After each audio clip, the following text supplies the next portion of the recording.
This is the story of a girl who unknowingly consumes a mysterious drug, one that begins to alter her DNA in terrifying and unexplainable ways. What starts as a painful reaction quickly spirals into something far more shocking. She begins to transform into something no longer fully human. The film opens in a grim future where Earth's environment has collapsed. Toxic gases fill the air, and stepping outside without a protective mask is fatal. Amid this chaos, a powerful corporation named Arium introduces a so-called miracle drug, a pill that claims to neutralize the poisonous atmosphere, allowing people to breathe freely without a mask. While most of the world embraces it, a few scientists raise serious concerns. They warn that the drug might suppress the body's natural immunity, but no one listens. Arium's influence is too strong, and their voices are buried. We are then introduced to Ella, a famous actress who endorses Arium's pill on TV. Ironically, she never takes the pill herself. One night, after a long day at work, she decides to surprise her boyfriend. But when she reaches his place,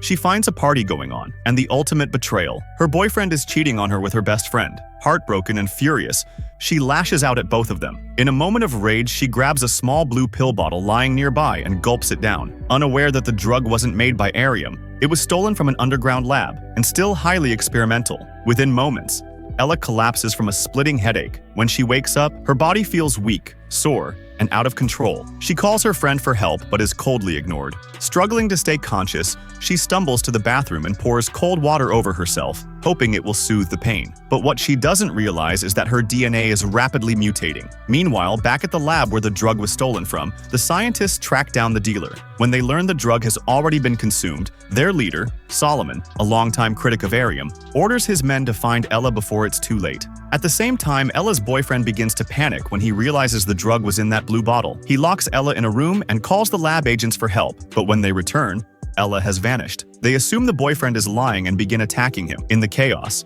he pulls out a gun but accidentally shoots himself in the leg. Surprisingly, the lab agents treat his wound instead of killing him. Just as they leave, something horrifying happens. He looks up and sees Ella clinging to the ceiling like a spider. Shocked and terrified, he watches her slowly descend. Ella begins noticing strange marks on her skin. Her strength is increasing rapidly. When she slams her hand against the door, it breaks apart like paper. Realizing she is being hunted, she smashes a skylight and escapes. Her injured boyfriend limps behind, trying to follow. And it is in that moment that Ella finally begins to understand. The pill has changed her forever, and there's no turning back. Ella is horrified to discover small, sharp thorns growing from her hands. The lab agents, who had been following her, hear a sound and arrive at the scene. In a panic, her boyfriend loses his balance and falls off the rooftop. Without thinking, Ella jumps down after him. But instead of crashing to the ground, her body floats gently, so light and changed that she lands without harm. Moments later, her best friend arrives, only to assume that Ella pushed her boyfriend off the roof. Without listening to Ella's explanation, she immediately calls the police. But Ella doesn't have the time to explain. The lab agents are still chasing her. She runs, but in her escape she collides with a car. The driver, recognizing her, takes the unconscious Ella to his home.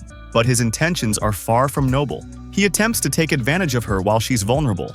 That's when Ella lashes out to defend herself, leaving a deep scar on the man's face. It's then she realizes. A sharp, blade-like thorn has emerged from her elbow.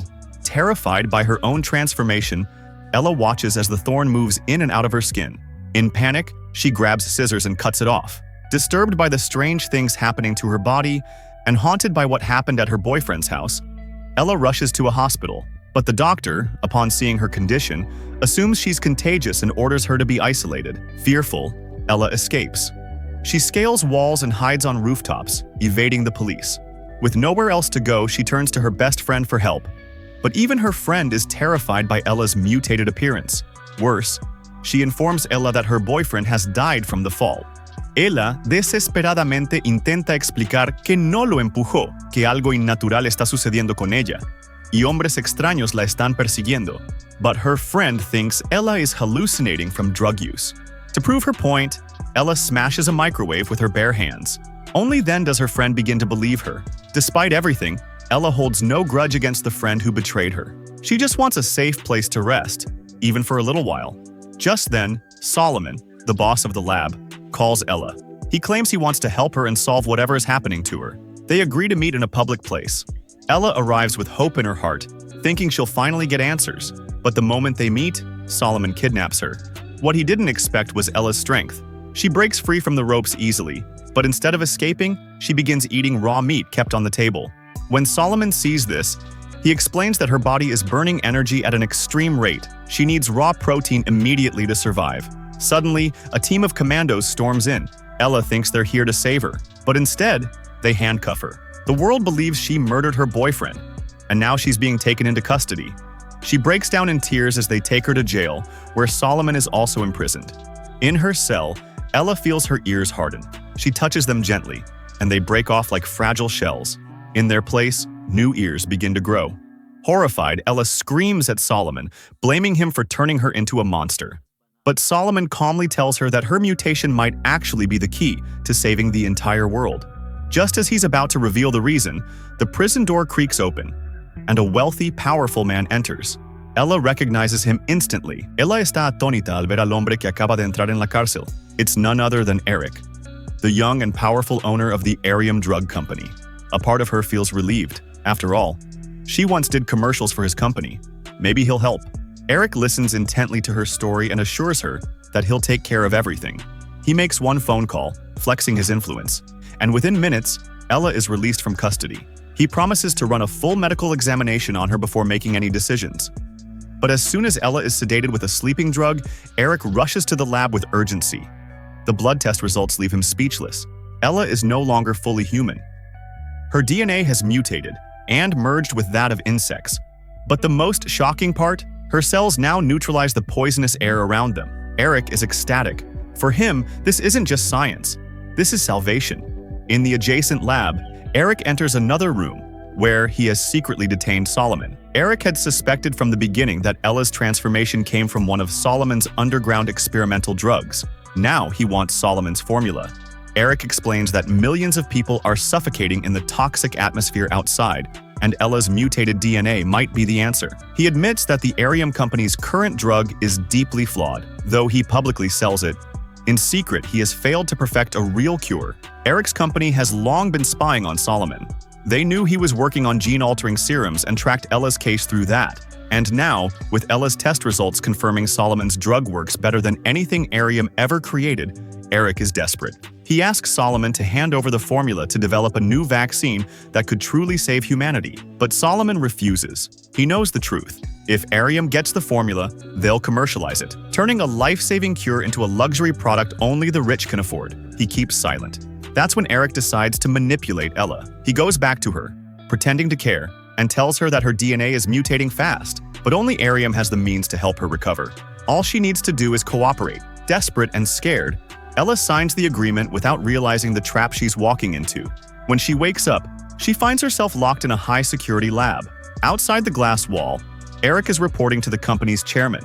They're planning to extract as much serum from Ella's blood as possible, and even attempt to forcibly decode her altered DNA. With this, they hope to manufacture a new drug that will dominate the market and the world. But Eric has no idea that Ella is no longer the same girl. Her senses have sharpened. Even through the thick, soundproof glass, she can hear every word he's saying. Furious and betrayed, she stays silent. Eric decides it's time to sedate her again. She must not resist. A few moments later, 2 doctors enter the room with syringes to extract her serum. What they don't know is that Ella is already wide awake. Her transformed body has given her strength far beyond any normal human, and now, she's ready to fight back. Meanwhile, Eric gets the news of her escape. Enraged, he sends every security guard after her. But what Eric doesn't know is that Solomon had already sent his man undercover 2 hours ago. Posing as a driver, he had secretly planted a bomb in the lab's basement. Tracking Ella's location, he meets up with the 2 of them just in time, and the trio makes a run for the parking lot.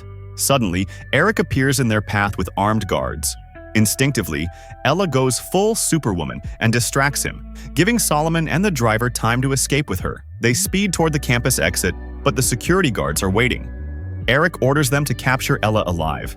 Just as their vehicle nears the gate, one guard shoots a tire. The car spirals and crashes into the roadside. When guards rush in, they find only the driver inside. Ella and Solomon have already vanished. Eric orders his team to hunt them down and leaves a guard to watch the driver. But the driver is faking unconsciousness.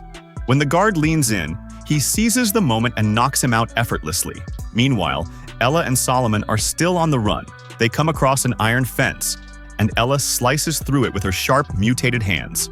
But before they can get far, they hear the roar of engines closing in. Solomon realizes they can't outrun them this time. He turns to Ella and urges her to escape, alone. He reveals the painful truth. The blue serum he created wasn't perfect. He tested it on himself, but it failed. His hope now lies in Ella. He hands her a vial and tells her to find a man named Connor. If anyone can develop a cure that truly helps ordinary people, it's him. Ella doesn't argue. She knows what she must do. With the vial in hand, she jumps into a deep ravine, disappearing from sight. Solomon watches her vanish, standing alone on the bridge. A moment later, Eric arrives with his men, but it's too late. Ella is gone. And then, we see something incredible. Ella is alive, and she has wings. Her transformation is complete. She's no longer human, no longer helpless. She's a force of nature now, and with Connor's help, she begins her mission: to save all of humanity from the poison in the air and the corruption of power. From a normal girl to a powerful mutant fighting for humanity. Her story proves that even betrayal and experiments can't break real courage. But will she return stronger to take revenge? Or will she disappear into the shadows forever? What would you do if you had superpowers like Ella? Tell me in the comments. I'm reading everyone. If you like this story, don't forget to like, share,